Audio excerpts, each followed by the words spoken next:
15 things you need to know about Stellaris. Have you ever wondered what it would be like to roam the galaxy, find worlds beyond your imagination, discover new races that are more advanced than anyone could possibly imagine? You can in developer Paradox Interactive Stellaris. In this feature, we tell you what you need to know about Stellaris. Procedurally generated galaxies. When you enter the world of Stellaris, you'll be intrigued with its vastness and overwhelming infinity. A person could get lost for dozens of hours just searching the worlds all around. Luckily, the galaxy is procedurally generated, and finding your path to victory shouldn't be too confusing along the way. Link up to a story and let it guide you to where the next location is until you find your place and understand the ins and outs of this vast new universe. Branching storyline.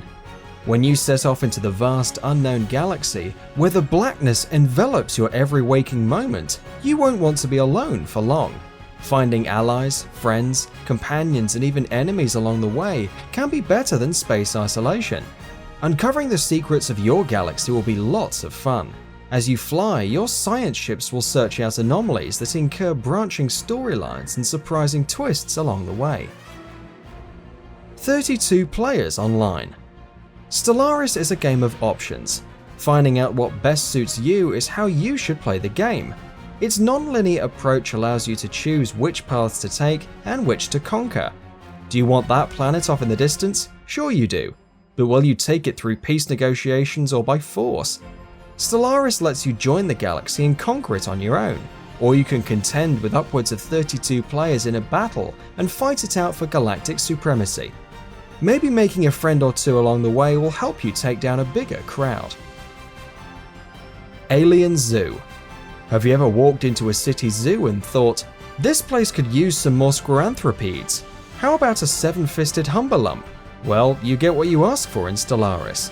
In this galaxy questing adventure, not only can you roam the galaxy as a rogue pirate or a gentle business negotiator, you can also open a zoo full of alien species. Now, are these civilized aliens or extraterrestrial animal aliens? We won't know, but we do know it has us hyped. Name your worth. Just when you thought the fun facts of Stellaris were almost finished, we dug up another one that might just be up your galactic alley. Stellaris allows you to name planets, fleets, ships, leaders, and any system inside your borders. You might be one of those people who like names like serious Imperial-style names and want to create a rich, consistent history within your part of the galaxy. Or you might be one of those people who want all your names just dirty and oh so wrong. Well, you're free to do so, we think. Ship designs. AI ship, be them allies or enemies, designs in Stellaris are influenced heavily by their personality. That also tells what kind of weapon types they prefer. So if you see a big blocky silver ship that looks like a cube, you might be running into cyborgs who like using Nerathian ion cannons. No, we kid. Of course we just make up the cyborgs in cube ships, but those Nerathian ion cannons? Those are dangerous, stay away from those. Warmongering others. Stellaris really is a diverse galactic civilization that wants you to really feel the overwhelming sense of power that it has to give out to the players. So much that you can attack someone and force them to give chosen planets independence. Then, once you've freed the planet from their oppressive masters, those new independent planets will have your ethos along with them. Renaming your empire. It took some regular people like you and me to convince the developers working on Stellaris to let us change our empire's name.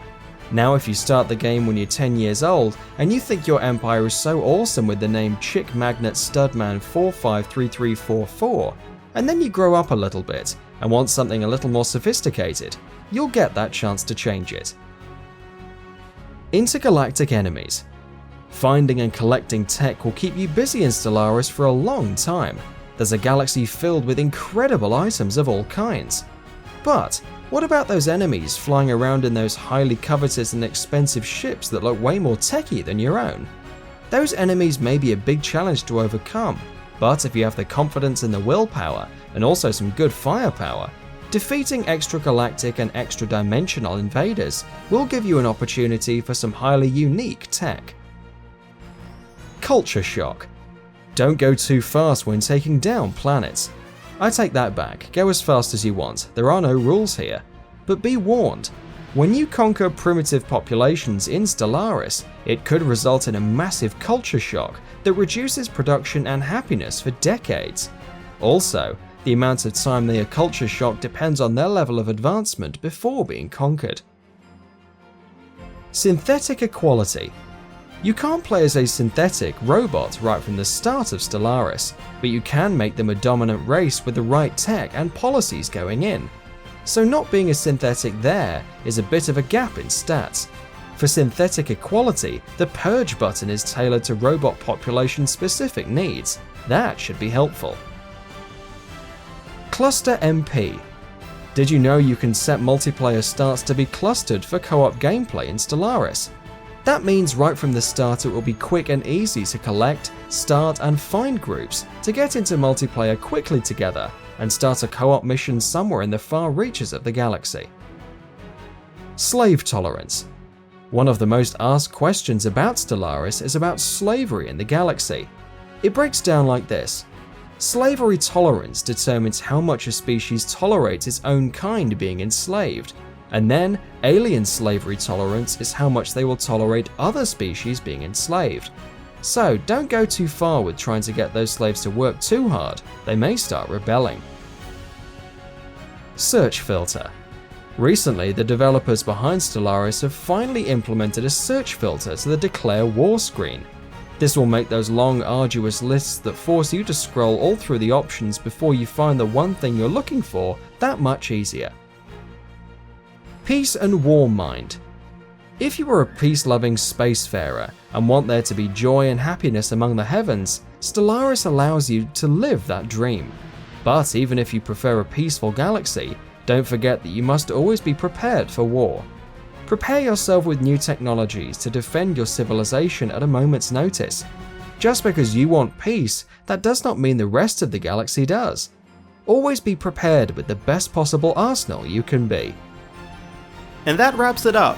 What are your thoughts about this? Let us know in the comments below. And if you enjoyed this video, please like and share it on Twitter and Facebook. And why not consider subscribing? We upload some really cool videos almost every day. Thank you for watching this video and happy gaming!